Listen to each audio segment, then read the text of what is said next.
Welcome all, this is Kusum Negi here, and in this video I am going to share the topic of scientific principles of management under the chapter Principles of Management. Scientific Principles of Management. These principles are given by Frederick Winslow Taylor. He is also called the father of scientific management. Basically, these four points are included in his principles. Science for each work element, hearty cooperation with workers, management complete tasks that they are better suited to, and lastly, divide work equally. He focuses on these 4 points. Principles of scientific management. These are 4 principles of scientific management. Science not rule of thumb, harmony not discord, cooperation not individualism, development of each and every individual to his or her greatest efficiency. Now we will take these principles one by one. In this slide, you can see 2 images, rule of thumb and scientific method. First of all, we will try to understand rule of thumb. Rule of thumb एक approach है जिसमें manager या कोई भी person जो भी decisions लेता है वो इंट्यूशन के बेस पर, एक्सपीरियंस के बेसिस पर या फिर हिट एंड ट्रायल मेथड के बेस पर डिसीजंस लिए जाते हैं. जबकि साइंटिफिक मेथड में as you can see in this image सबसे पहले ऑब्जर्वेशन किया जाता है, then by observation question arises in our mind, उसके बाद हम रिसर्च करते हैं, देन हाइपोथेसिस डिराइव किए जाते हैं, after that we do experiment on the basis of hypothesis, then we get data and then final conclusion we get like best method of doing a job. Here you can see replace working by, जो हमारा science not rule of thumb, जो हमारा first principle of scientific principle of management है, उसके according क्या कहते हैं Taylor? Replace working by rule of thumb. Replace working by rule of thumb और सिंपल हैबिट और common sense and instead use the scientific method to study work and determine the most efficient way to perform the specific task. यानी हमें rule of thumb approach को या common sense वाली approach को, simple habit वाली approach को कि ऐसे ही सोच के ऐसे काम कर दिया जाता है, ये वाली अप्रोच को चेंज करना है. उसके बजाय हमें कौन सी अप्रोच यूज़ करनी है? हमें साइंटिफिक अप्रोच यूज़ करनी है, साइंटिफिक मेथड यूज़ करना है of doing a particular task. अब हम science not rule of thumb को उसके मीनिंग, डेफिनेशन और एग्जाम्पल के थ्रू और अच्छे से समझते हैं.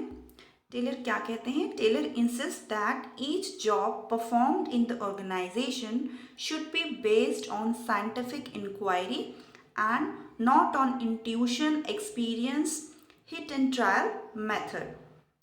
बेसिकली वो स्ट्रेस करते थे साइंटिफिक इंक्वायरी पर, यानी साइंटिफिक इंक्वायरी करने के बाद ही हमें बेस्ट मेथड चूज़ करना है किसी भी जॉब को परफॉर्म करने के लिए, not on the base of intuition, experience या फिर हिट एंड ट्रायल मेथड कि ये वाली अप्रोच फॉलो करके देख लेते हैं, काम अच्छे से हो जाएगा तो हो जाएगा, ऐसे नहीं.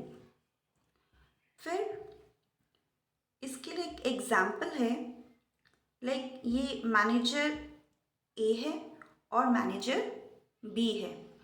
तो मैनेजर जो ए है इनकी अप्रोच क्या है वो हमें देखना है. मैनेजर ए बोलते हैं कि do work according to my experience, जबकि मैनेजर बी की अप्रोच डिफरेंट है. मैनेजर बी क्या कहते हैं? मैनेजर बी कहते हैं I have done work study and analysis to choose the best method So follow this method to do the work for greatest efficiency. तो अब ये जो मैनेजर ए हैं और बी हैं, दोनों की डिफरेंट अप्रोच है. तो हमें ये देखना है कि जो मैनेजर बी हैं वो उन्होंने अपना डिसीजन कैसे लिया. उनके डिसीजंस थे decisions based on scientific inquiry, work study and analysis. So here we can say that manager B follows scientific approach. जो मैनेजर बी हैं वो कैसी अप्रोच फॉलो करते हैं? साइंटिफिक अप्रोच फॉलो करते हैं. ओके. एंड जो मैनेजर ए हैं वो कौन सी अप्रोच फॉलो करते हैं? वो साइंस, उनके जो डिसीजंस हैं वो किस पर बेस्ड हैं? Intuition, experience and hit and trial method पर. तो मैनेजर ए जो है वो फॉलो करते हैं फॉलो रूल ऑफ थंब, क्योंकि रूल ऑफ थंब के अकॉर्डिंग ही हमारे डिसीजंस क्या होते हैं? इंट्यूशन, एक्सपीरियंस और हिट एंड ट्रायल मेथड्स के बेस पर होते हैं. तो इससे हमने क्या समझा? हमने ये समझा science not rule of thumb principle says that we have to follow scientific methods. We have to do scientific inquiry to do a particular job. We have to select a best method to do a particular job. Where our decision should not on the base of intuition, experience and hit and trial method. Now, there are some important points for science not rule of thumb. Here we have to remember that what are the main points? Use of science for each and every element of management. There is only best method to do maximize efficiency, and this method could be developed by study and analysis, not rule of thumb, not by rule of thumb. And third one is take every decision scientifically. These are the main important point of science not rule of thumb. Now we will take our next principle, harmony, और इधर आपको नजर आ रहा है discord. So our focus in the organization is live in harmony, not discord. Next, इसमें principal में हम इसकी डेफिनेशन को लेते हैं. क्या कहती है इसकी definition? Taylor says that those who work together in an organization must work in harmony, that is with mutual give and take and proper understanding. यानी जो भी काम किया जाएगा वो कैसे होना चाहिए? Mutual give and take and proper understanding से होना चाहिए. उनके बीच में इतनी अच्छी अंडरस्टैंडिंग होनी चाहिए कि कहीं डिस्कॉर्ड आए ही ना. और he instead on mental revolution, that is management and workers change their attitude for each other. change attitude का यहाँ पे मीनिंग क्या है कि मैनेजमेंट ये समझे कि वर्कर्स जो हैं अच्छा काम करना चाहते हैं, कंट्रीब्यूशन देना चाहते हैं ऑर्गेनाइजेशन के लिए, और वर्कर्स के एटीट्यूड में ये चेंज आना चाहिए कि वो मैनेजमेंट को अपने लिए ये सोचे कि हमारे जो है बेटरमेंट के लिए ही मैनेजमेंट काम करेगा. इफ़ इन केस दोनों ही अपोजिट थिंकिंग अगर रखते हैं एक दूसरे के लिए तो वो मेंटल रिवोल्यूशन नहीं है. There should be mental revolution, there should be positive attitude for each other, है ना. मैनेजमेंट और वर्कर के लिए दोनों को ही आपस में क्या करना है? एक दूसरे के लिए पॉजिटिव एटीट्यूड रखना है. हार्मनी नॉट डिस्कॉर्ड को मैंने और अच्छे से समझाने के लिए एक एग्जाम्पल में ये वीडियो डाला है. Let's see. Our company is going to share 10% profit with our employees, so congratulations. Thank you very much. We are always here to help you. We will work hard for the betterment. We want harmony, not discord. तो आपने देखा इस example में जो management है या boss है उसकी तरफ से भी पूरा कोऑपरेशन था हार्मनी लाने के लिए, और जो वर्कर्स हैं वो भी अपनी तरफ से पूरा ट्राई कर रहे हैं। वो भी कह रहे हैं कि we will do our best for the harmony in the organisation. So इसी तरह से ऑर्गेनाइजेशन में हार्मनी की तरफ जाना चाहिए, ना कि डिस्कॉर्ड की तरह। इसमें कुछ मेन इम्पॉर्टेंट पॉइंट हैं हार्मनी नॉट डिस्कॉर्ड प्रिंसिपल के। First, management should share gain of company if any with the worker. अगर कोई भी गेन है ऑर्गेनाइजेशन में तो उसे वर्कर्स के साथ शेयर करना चाहिए। और workers should work hard and be willing to accept change for the good of the company. If there any change in the work in the organization for the development of the company or in the organization, then workers को भी क्या करना चाहिए, उसके लिए पूरा effort डालना चाहिए। And lastly, revolution in management and workers should transform their thinking. जो ऑर्गेनाइजेशन है उसमें वर्कर्स और मैनेजमेंट के माइंड में कुछ इस तरह से पॉजिटिव एटीट्यूड होना चाहिए कि उनकी थिंकिंग में ट्रांसफॉर्मेशन आ जाए। दोनों ही एक दूसरे के लिए पॉजिटिव एटीट्यूड रखें और वर्कर्स ये सोचे कि मैनेजमेंट हमारे लिए बेटरमेंट कर रहा है, और मैनेजमेंट ये सोचे कि वर्कर्स का एफर्ट कंपनी के लिए बेनिफिशियल रहेगा। सो both should think that we are working for each other. This is harmony, not discord. Next है ये इमेज। इस इमेज में हमारा नेक्स्ट प्रिंसिपल के बारे में मैंने कुछ बताने की कोशिश की है। ये इंडिविजुअल अलग खड़ा है ग्रुप से, इधर भी यहाँ पे इंडिविजुअल ग्रुप से अलग जा रहा है, तो ये सिचुएशन नहीं होनी चाहिए। क्या सिचुएशन होनी चाहिए? This situation should be in the organisation. Organisation में सभी को मिलकर कोऑपरेशन के साथ काम करना है, and we should welcome the suggestions of employees. इसको डेफिनेशन से समझते हैं। कोऑपरेशन नॉट इंडिविजुअलिज्म, जो हमारा प्रिंसिपल है, वो क्या कहता है? Any work in the organisation must be carried on in cooperation with each other.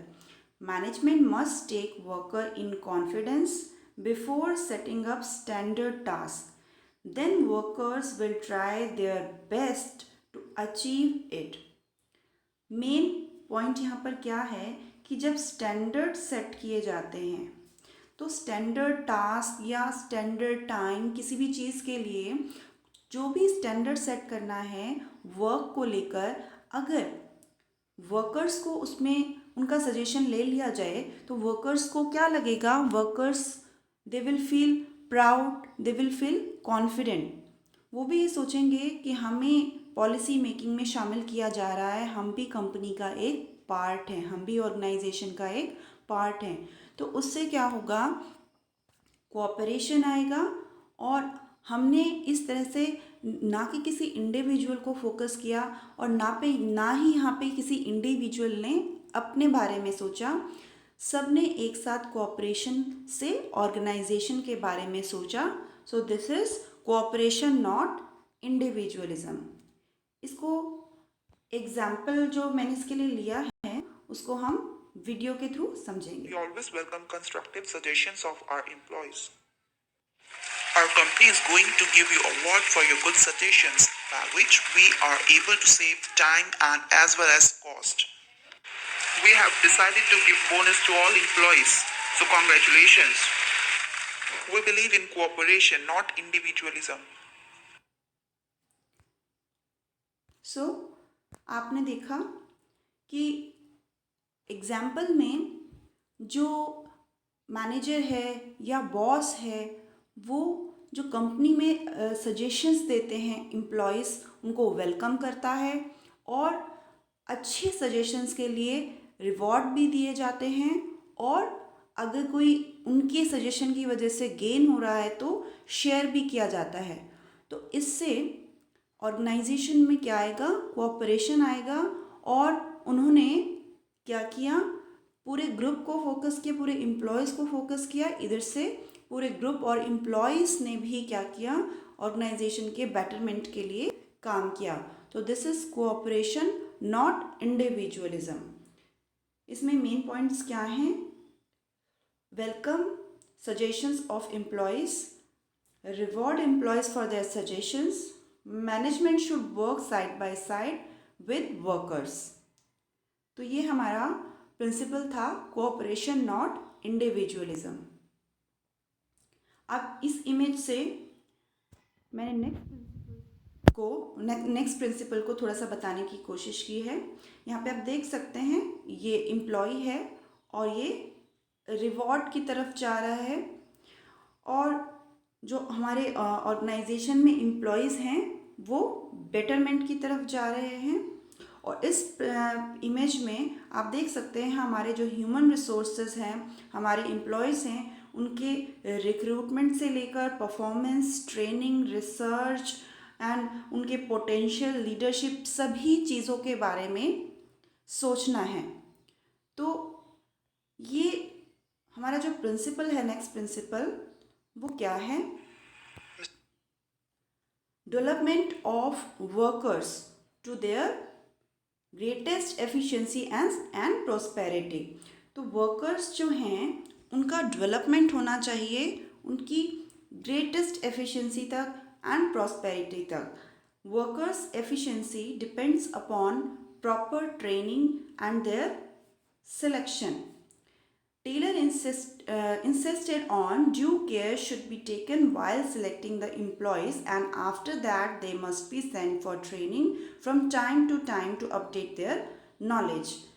ऐसा नहीं है कि वर्कर को एक बार हमने सिलेक्ट कर लिया, सिलेक्शन भी हमारा साइंटिफिक होना चाहिए, और सिलेक्ट होने के बाद भी हमें उन्हें ट्रेनिंग के लिए भेजना चाहिए और टाइम टू टाइम उनकी नॉलेज को अपडेट करना चाहिए।